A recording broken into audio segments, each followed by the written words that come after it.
Live from Southern California, it's a magical sleigh ride of enchantment and wonder. 5 bonus points to whoever gets that reference. Hi everybody, it's Tom. Coming to you live from Dana Point, California. Whale watching, dolphin watching, capital of the world. They come in, there's a big canyon of some kind out there, and the whales, dolphins, they push the fish this way, and then they have these, they call them bait balls, thousands and thousands of fish.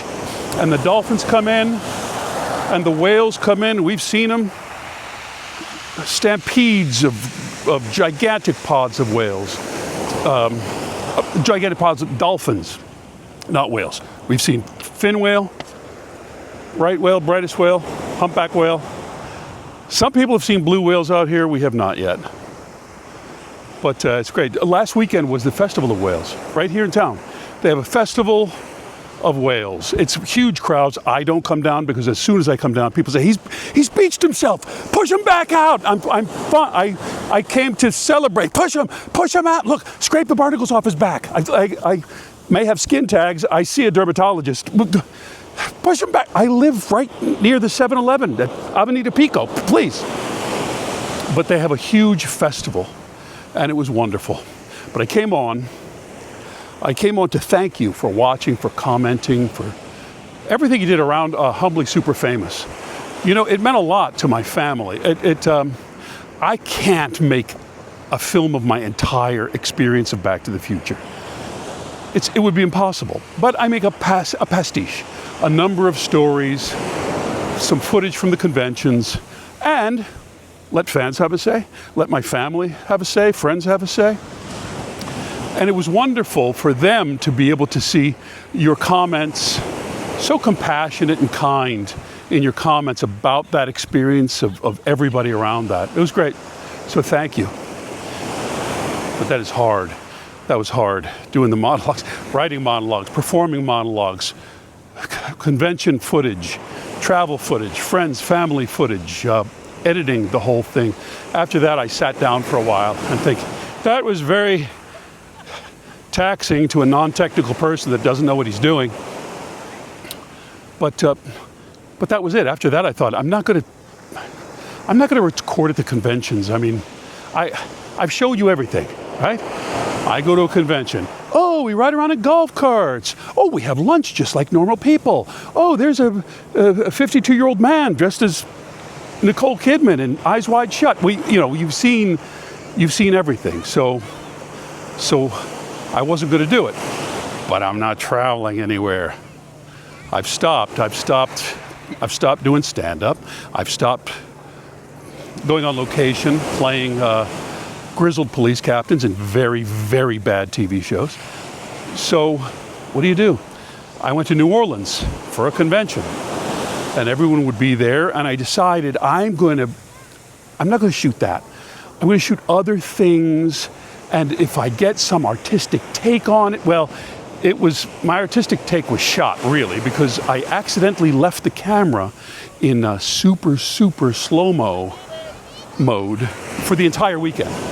No, it was from the beginning all the way through. I was looking at footage and I thought, it's a new camera. I don't know how to do this. It looks weird. Yeah, it looks weird, Tom, because everyone is like 8 times slower, but you paid no attention because there wasn't even sound. But anyway, yes, Mike was there,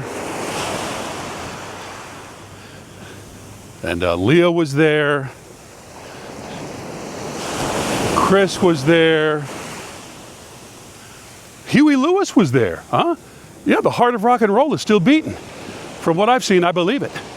This old boy may be barely breathing, but the heart of rock and roll is still beating. Super nice guy. But that's it. So I was in New Orleans. I even recorded, story time with Tom, walking in the streets of New Orleans. Everything was lost because when you're in super hyper slow motion, it doesn't even record the video. It doesn't show you. It doesn't show you that. It's just super hyper slow motion. But I was telling the story of going to New Orleans for the first time because I was thinking, I've been there I've done stand-up there, lots of work, but first time I went to New Orleans, I was 12 years old. As I've told you on here, I have asthma. I was very sick when I was a kid. I missed school all the time. I've told you all that. But my parents looked for cures because at that point I would sleep in an upright chair next to my parents' bed. They'd open the window because I couldn't lay down because I couldn't breathe. So I'd be leaning up against this chair and breathing out the window, and my mom would get very little sleep, of course. So there was a clinic in Mississippi that was touting miraculous cures of asthma. The internet didn't exist then, of course, so it's just word of mouth that there's a place in Biloxi, Mississippi. So my mother called the school and said to my teachers, and I was 12, so what's that, 7th grade, 6th grade, 7th, I think. And so my teachers announced to everyone, well, Tom's missing so much school, so his mother is taking him to the gay clinic in Mississippi. That was the doctor's name, Dr. Gay. So we went down there, we landed in New Orleans, and what does a 12-year-old do in New Orleans? Bourbon Street? I don't think so. Big pot of jambalaya? No, I was wheezing too much. So we went to the cathedral there to visit. Was it St. Louis Cathedral? St. Louis Cathedral, is it? I think so. I don't know. Anyway, in the big square with the man, sort of a black statue of a man on horseback. Anyway, we went there to visit because, again, what do you do with a 12-year-old in New Orleans? There were artists outside in the courtyard making portraits of tourists. And, you can't do much with a kid in New Orleans. So my mom and I was so excited, an artist. That was such a magical thing. So, we had a charcoal and chalk drawing done outside the cathedral there in New Orleans. And then we went over to Mississippi to the gay clinic with Dr. Gay. Old rooms, an old house in Biloxi, Mississippi. And we're waiting for the doctor. He came in, small, thin man, Southern, sat down in front of me and said, Tom, I'm going to tell you something that I want you to remember. Now, we're going to give you medicine, and they did give me medicine. It was a liquid elixir. It was, imagine if you had, an 87 Pontiac Fiero, and if you take the fender, squeeze it as hard as you can, and whatever comes out of that, you drink it. That's what it was. 3 times a day. And a lot of calcium, multivitamins, which I still take a lot of my multivitamins. But he said, we're going to give you the medicine, and that's important. But there's one thing, the most important thing, that you have to remember. I said, what is that? He says, the kingdom of God is within you. Say it back to me. I was 12 and very shy. I didn't say anything. I just sat there staring at him. I said, I want you to say that to me, son. I said, the kingdom of God is within you. No, me. Say me. The kingdom of God is within me. I said, the kingdom of God is within me. He said again, I want to hear it again. He said, the kingdom of God is within me. He said, now I want you to say that and never forget it, because that's true. He said, you're smart as a whip. You understand things that people don't understand. You are gifted. You get out there in that world. While you're down here in Biloxi, I want you to go to the museum. I want you to look at the beautiful camellia trees, the magnolia trees. Go to the museum, see the death mask of Napoleon here in Biloxi. And I want you to go out and I want you to get air. And I want you to take your medicine. But the most important thing is the kingdom of God is within you.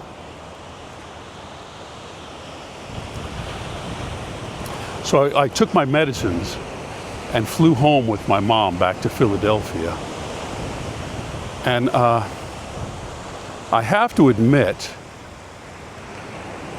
I still had asthma, and I drank that elixir for a number of months, and it didn't seem to do much of anything. I kept taking the multivitamins because why not? But I never forgot what Dr. Gay said to me. So here we are, doing a video just to say hi, because like in so many other videos, people start commenting, emailing, are you okay? Yes I am. And thank you very much for reaching out. I meet so many thousands of people now at the conventions and everywhere I go, really. And it's like, it's been different the past few years. Of course, everyone has nostalgia for the movies. They always did. They had nostalgia for the movies in 1985. I was a nostalgic figure when I was about 26 years old. But it's more than that now. There's a wistful longing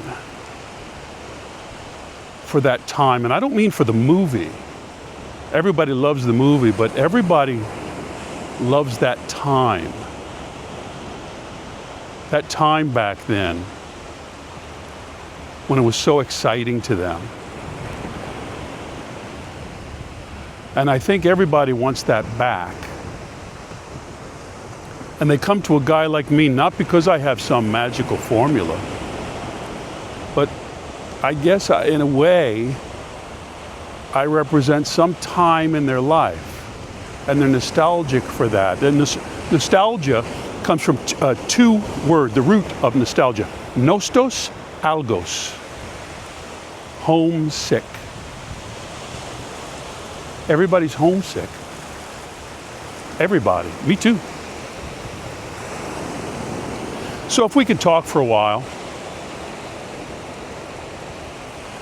and have some fun, I'll try to do this if you want. But thanks for asking everybody. Thanks to Eileen and Frankie. Thanks to, hey, Paul and Maria up on the mountain. Chuck, having your martini at Overbrook. Gina the Pirate, Aimless Adventures, Random Video Circus. A lot. Kid Sock TV, so many people. And especially for Rick, Franco, Jim L, Katie. There's so many people.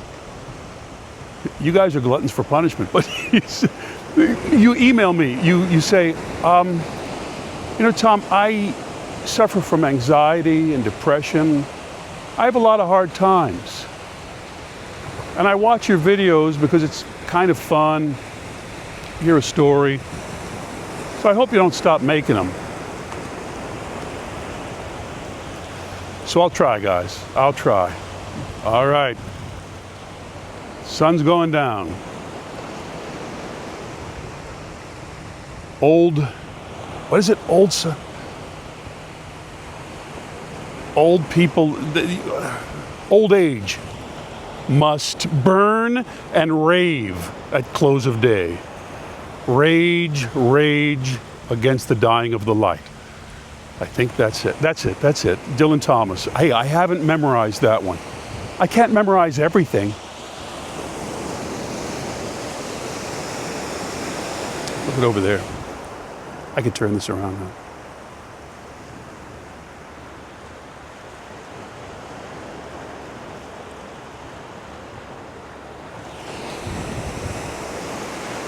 I listen.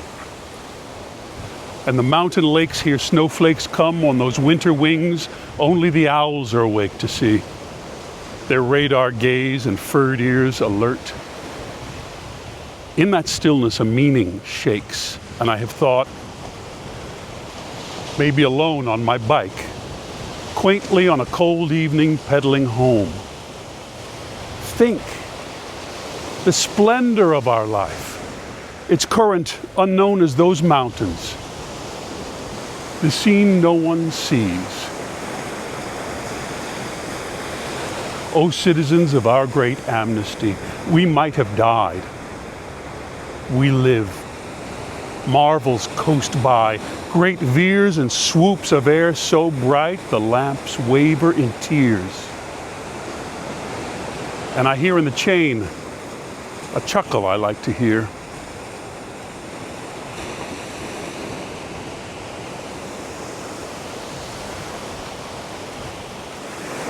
I forgot to say the most important thing of all to Rick and Franco and Jim L and Katie and everybody having real trouble. The kingdom of God is within you.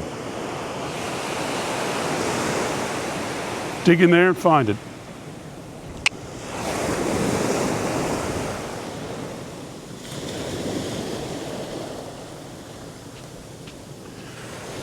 Here's Gabriel. Take it over, Gabe. Watch out, we're gonna get wet. It's a camera. See, so we could see each other like that, but then you could flip it. Well, there's a nice sunset shot. And oh, give me a piece now, wait a minute. There you go. Hello. And what's your name? Gabriel. Gabriel, where are you from? Texas. Texas? Yeah. You having a good time? Yeah. What do you like in Texas? Rangers? Cowboys? I don't have a team. You don't have a team? I don't really like football that much. When I'm watching football, I'm just really cool. Yeah, excellent. But you're having a good vacation here? Yeah. All right. Way to go, buddy. Have a great day.